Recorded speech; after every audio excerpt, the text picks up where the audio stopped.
नमस्कार बच्चों, कैसे हैं आप। आज हम पढ़ रहे हैं कक्षा 7वीं की आपकी पुस्तक है वसंत भाग 2। इसका 10वां पाठ है अपूर्व अनुभव, जिसको लिखा है तेत्सुगो कुरियानागी। और ये मूलतः जापानी संस्मरण है बच्चों।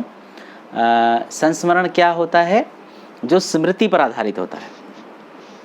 क्या मतलब है इसका अर्थ है कि जैसे अब मैं बड़ा हो गया हूँ और मैं अपने बचपन की कोई बात याद करूँ कि मैं कहाँ रहता था, कैसे खेलता था, कौन कौन बच्चे हमारे साथ खेलते थे और क्या खेल खेलते थे। हम कंचे खेलते थे, हम जो है क्रिकेट खेलते थे या पकड़म पकड़ाई खेलते थे। ऐसे खेल हम खेलते थे और वही घटना अब मैं बड़े होकर लिखूं तो वो कहलाएगा संस्मरण।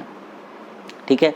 और ये मूलतः जापानी कथा है, जापानी संस्मरण है, जिसको तेत्सुगो कुरियानागी ने लिखा। और बच्चों, ये तोमोए एक जगह है जापान में जहाँ पर एक ऐसा स्कूल की स्थापना की गई कोबायाशी द्वारा एक ऐसे स्कूल की स्थापना की गई जहाँ पर हर एक बच्चे का अपना पेड़ होता था। वह उसे अपनी निजी संपत्ति मानता था और कोई उसके पेड़ पे जाता था तो पहले परमिशन लेनी पड़ती थी, है ना। क्या मैं अंदर आ सकता हूँ? जापानीज़ में इसको बोलते हैं हाइते मोइदिस्का, है ना, ऐसे बोलते हैं। तो ये जो मूलतः जापानी संस्मरण है और जिसको लिखा है, जिसका हिंदी में अनुवाद किया है पूर्वा यागी कुशवाहा ने इसका हिंदी में अनुवाद किया है।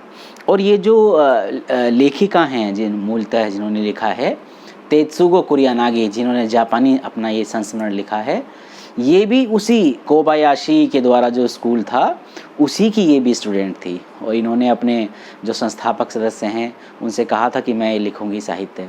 और ये जो तोत्तो चान है विश्व साहित्य की एक अमूल्य निधि है बच्चों, बहुत प्रसिद्ध है। तो इस पाठ का सार मैं आपको बता रहा हूँ। अपूर्व अनुभव यानी कि ऐसा अनुभव जो पहले कभी ना हुआ हो, है ना। एक लड़की है तोत्तो चान और एक उसका मित्र है यासुकी चान, उससे 1 साल बड़ा है सिर्फ। और यासुकी चान को पोलियो है। पोलियो आप जानते हैं बच्चों कि जहाँ पर हाथ पैर पतले पतले रह जाते हैं और शक्ति नहीं होती हाथ पैर में। ठीक है। तो एक बार क्या हुआ, तोत्तो चान ने कहा कि मैं आपको अपने पेड़ पर चढ़ाऊंगी, यासुकी चान से कहा। तो यासुकी चान के लिए पेड़ पर चढ़ना बड़ा मुश्किल था। आप जानते हैं जिसको पोलियो हो, जिसके पैर में शक्ति नहीं हो, तो कितना मुश्किल है। तोत्तो चान का पेड़ मैदान के बाहरी हिस्से में एक कोनबुत्सु जाने वाली सड़क के पास था, है ना। कोनबुत्सु एक जगह है, कोहनबुत्सु एक जगह है, वहाँ उस सड़क के किनारे इसका पेड़ था तोत्तो चान का। तोत्तो चान एक लड़की है, यासुकी चान लड़का है जिसको पोलियो है। उस बड़े से पेड़ पर चढ़ने पर पैर फिसलने लगते थे, लेकिन ठीक से चढ़ा जाए तो ज़मीन से 6 फीट की ऊंचाई पर स्थित द्विशाखा तक पहुंचा जा सकता था। द्विशाखा मतलब जहां मेन जो तना रहता है और एक और शाखा उससे निकलती है, द्विशाखा। द्वि है ना संस्कृत में, द्वि त्रि चतुर्थ है ना, सप्त षष्ठ ऐसे संस्कृत का शब्द है। तो तोत्तो चान अक्सर खाने की छुट्टी के समय या स्कूल के बाद पेड़ पर चढ़ी मिलती थी। तोत्तो चान तो अक्सर अपने पेड़ पर चढ़ जाती थी। वहाँ में दूर आकाश में या सड़क पर आते जाते लोगों को देखा करती थी। तोत्तो चान ने सभागार में शिविर लगने के 2 दिन बाद यासुकी चान को अपने पेड़ पर आने का न्योता दिया कि आप मेरे पेड़ पर आइए। आप जानते हैं यासुकी चान को क्या था? पोलियो। सही पहचाना बच्चों ने। वह किसी पेड़ को अपना नहीं मानता था क्योंकि पेड़ पर चढ़ना उसके लिए असंभव था। किसके लिए असंभव था? यासुकी चान के लिए। तोत्तो चान और यासुकी चान के इस कार्यक्रम का पता दोनों में से किसी के माता पिता को न था कि वो दोनों पेड़ पर चढ़ने वाले हैं। अगर पता चल जाता तो मुश्किल होती, मना कर देते कि नहीं ऐसा मत करो। यदि उन्हें पता होता तो दोनों को डांट पड़ती। तोत्तो चान ने माँ से झूठ बोलकर कहा कि यासुकी चान के घर जा रही है। यही कारण था कि उसने माँ की आंखों में नहीं देखा, वह अपने जूते के फीते पर निगाहें गड़ाए रही।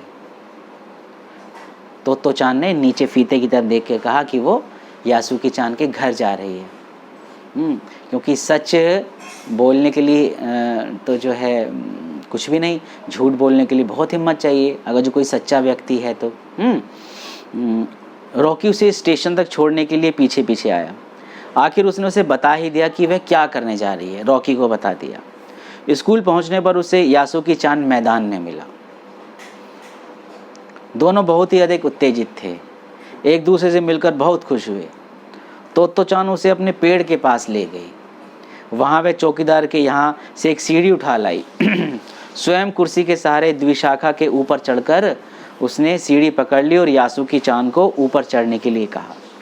लेकिन यासुकी चांद के हाथ पैर बहुत कमजोर थे। वह पहली सीढ़ी पर भी बिना सहारे के नहीं चढ़ पाया। तो चांद नीचे उतर आई और पीछे से उसे धकियाने लगी, यानी पीछे से उसे सहारा देने लगी, धक्का देने लगी। लेकिन वह स्वयं इतनी छोटी थी कि क्या करती। दोनों निराश हो गए। अचानक तो चांद को एक बात याद आई। वह फिर चौकीदार की छप्पर की ओर गई और वहां से एक तिपाई सीढ़ी घसीट लाई। तिपाई जिसके 3 पैर होते हैं, जो गिरती नहीं है सीढ़ी। उसने तिपाई सीढ़ी को द्विशाखा के सहारे लगा दिया और यासुकी चांद को सहारा देकर धीरे धीरे सीढ़ी पर चढ़ाया। यासुकी चांद सीढ़ी के ऊपर पहुंच गया तो चांद सीढ़ी से छलांग मारकर पेड़ पर पहुंच गई। लेकिन यासुकी चांद को वहां से पेड़ पर आना बड़ा मुश्किल लगा। दोनों को अपनी सारी मेहनत बेकार होती नजर आने लगी। तो चांद का रोने का मन हो रहा था, लेकिन वह रोई नहीं। उसने यासुकी चांद को लेट जाने को कहा और उसका पोलियो वाला हाथ पकड़कर उसे द्विशाखा तक खींचने लगी और कोशिश की। और उस समय अगर कोई बड़ा उन्हें देख लेता तो जरूर चीख पड़ता। दोनों बहुत खतरा उठा रहे थे। काफ़ी मेहनत के बाद दोनों आमने सामने द्विशाखा पर थे, पसीने से लथपथ। तो चांद ने सम्मान से यासुकी चांद को अपने पेड़ पर स्वागत किया। आपका मेरे पेड़ पर स्वागत है। तो चांद ने स्वागत किया यासुकी चांद का। दोनों जब शाखा पर बैठे थे, यासुकी चांद ने झिझकते और मुस्कुराते हुए कहा, क्या मैं अंदर आ सकता हूँ? हाइते मो ईद इसका। उस दिन यासुकी चांद को एक नई दुनिया की झलक दिखाई दी। वहाँ बैठे बैठे दोनों इधर उधर की बातें कर रहे थे। यासुकी चांद ने तो चांद को टेलीविज़न के बारे में बताया।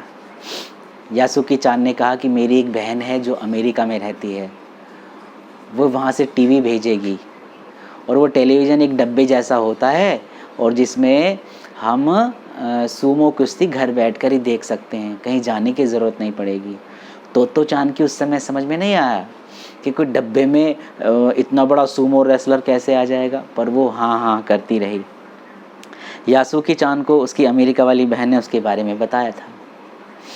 दोनों बेहद खुश थे पेड़ पर बैठे बैठे। यासुकी चांद के लिए पेड़ पर चढ़ने का ये पहला और आखिरी अवसर था।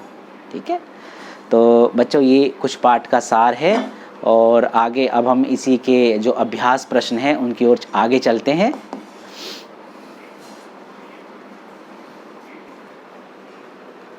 ये पाठ से आगे अभ्यास प्रश्न हम कर रहे हैं और पहला प्रश्न है, यासुकी चांद को अपने पेड़ पर चढ़ाने के लिए तो चांद ने अथक प्रयास क्यों किया?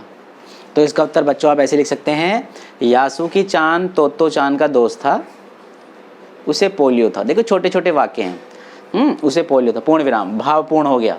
वह पेड़ पर नहीं चढ़ सकता था, पूर्ण विराम। तो चांद ने उसे वादा किया था कि वह उसे अपने पेड़ पर चढ़ाएगी। उसकी अपनी इच्छा थी कि वह यासुकी चांद को अपने पेड़ पर आमंत्रित करके नई नई चीज़ें दिखाएगी, इसलिए उसने यासुकी चांद को पेड़ पर चढ़ाने का अथक प्रयास किया। पहले प्रश्न का उत्तर आप ऐसे लिख सकते हैं बच्चों।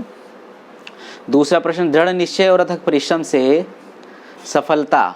ठीक है, पाठ से अभ्यास प्रश्न आगे चल रहे हैं। दूसरा प्रश्न है, दृढ़ निश्चय और अथक परिश्रम से सफलता पाने के बाद तो चांद और यासुकी चांद को अपूर्व अनुभव मिला। इन दोनों के अनुभव कुछ अलग अलग थे, दोनों में क्या अंतर रहे? आप लिख सकते हैं कि दोनों के अनुभव अलग अलग थे। तो चांद कई बार पेड़ पर चढ़ चुकी थी, जैसे कि पुस्तक में भी लिखा है। उसने पहली बार अपने अपाहिज दोस्त यासुकी चान को पेड़ पर चढ़ाने में मदद की थी। इस प्रयास से तोत्तो चान को संतुष्टि और खुशी मिली। उसे अपने ऊपर गर्व हो रहा था। वहीं यासुकी चान को पहली बार पेड़ पर चढ़कर अपार खुशी हो रही थी। आप इस प्रश्न का उत्तर ऐसे लिख सकते हैं बच्चों। तीसरा प्रश्न है, पाठ में खोज कर देखिए कब सूरज का ताप तोत्तो चान यासुकी चान पर पड़ रहा था।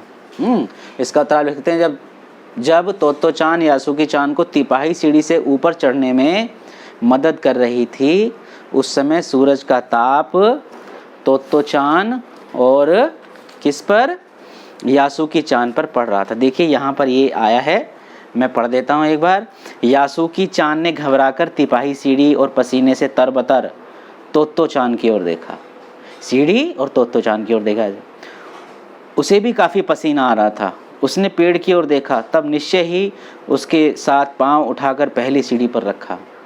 दोनों का बिल्कुल भी पता न था कि कितना समय यासुकी चान के ऊपर तक चढ़ने में लगेगा। सूरज का ताप उन पर पड़ रहा था। देखिए यहीं से आंसर लिखा है। तो बच्चों ये इसके कुछ क्वेश्चंस, 3 क्वेश्चन हैं और चौथा क्वेश्चन इसमें आप देख सकते हैं। चौथा प्रश्न है इसी का, आप देखेंगे यहाँ पर कि यासुकी चान के लिए पेड़ पर चढ़ने का ये अंतिम मौका था। अंतिम मौका कैसे था? तो इसको आप लिख सकते हैं, यासुकी चान के लिए पेड़ पर चढ़ने का ये जो है अंतिम मौका था, क्योंकि यासुकी चान और तोत्तो चान को कोई ऐसा करते देख लेता तो दोनों को बहुत डांट पड़ती। नंबर 1 पूर्ण विराम। दूसरा और जो है यासुकी चान को पोलियो था, पूर्ण विराम। उसके बाद आप ऐसे लिख सकते हैं कि यासुकी चान को अथक परिश्रम करके तोत्तो चान ने पेड़ पर चढ़ाया था और ऐसा उसे करने का आगे अवसर मिले या ना मिले, ऐसा परिश्रम करने का उसे समय मिले या ना मिले, तो ये कहना मुश्किल था। इसीलिए लेखिका ने कहा, चौथे प्रश्न की हम बात कर रहे हैं, कि यासुकी चान के लिए पेड़ पर चढ़ने का ये आखिरी मौका था। आप ऐसा लिख सकते हैं बच्चों। अगर जो ना समझ आए तो दोबारा थोड़ा वीडियो रोक के देख सकते हैं। तो ये वीडियो आपको कैसी लगी? अच्छी लगी तो लाइक करें, सब्सक्राइब करें और पहली बार चैनल पर आएँ तो सब्सक्राइब अवश्य करें और शेयर भी करें बच्चों। थैंक यू बच्चों।